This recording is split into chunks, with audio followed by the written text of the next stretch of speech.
ওজন কমিয়ে নতুন লুকে হাজির হলেন শাবনূর।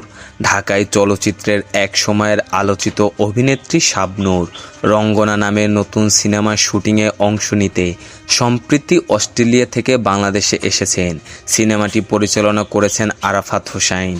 এই সিনেমাটির প্রথম লটের শুটিং ইতিমধ্যেই সম্পন্ন হয়েছে। দ্বিতীয় লটের শুটিং শুরু হওয়ার আগেই নিজেকে আমূল্য পরিবর্তন করে নতুন লুকে হাজির হচ্ছেন এই অভিনেত্রী। ঈদুল আজহায় প্রেক্ষাগৃহে মুক্তি পাওয়ার কথা ছিল রঙ্গনা সিনেমাটি, তবে সিনেমাটির কাজ পুরোপুরি শেষ না হওয়ায় ঈদে মুক্তি পায়নি। তবে দ্রুতই সিনেমাটির সুখবর পাওয়া যাবে। পরিচালক আরাফাত হোসেন জানান, বাকি অংশের কাজ শেষেই মুক্তি দেওয়া হবে রঙ্গনা সিনেমাটি। এদিকে রোববার নিজের ফেসবুক অ্যাকাউন্টে দুটি ছবি শেয়ার করেছেন শাবনূর। তাতে দেখেই বোঝা যাচ্ছে শরীরের মেদ ঝরে ফেলেছেন এই অভিনেত্রী, সেটাও সিনেমার চরিত্রের প্রয়োজনে।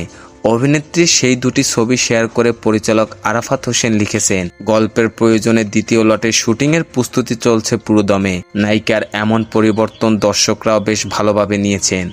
পছন্দের নায়িকার কাছ থেকে ভক্তরাও দারুণ কিছু প্রত্যাশা করছেন। তাদের আশা পর্দায় আবারও পুরনো শাবনূরের দেখা মিলবে। গত মাসে ছবির শুটিং শেষ করে সিডনিতে গেছেন শাবনূর। শীঘ্রই দেশে ফিরবেন তিনি। ঢাকায় ফিরলেই সিনেমার বাকি অংশের কাজ শেষ করবেন তিনি। বিনোদন জগতের সকল আপডেট পেতে আমাদের ইউটিউব চ্যানেলটি সাবস্ক্রাইব এবং ফেসবুক পেজটি ফলো দিয়ে লাইক, কমেন্ট, শেয়ার করে আমাদের সাথে যুক্ত থাকুন। ধন্যবাদ।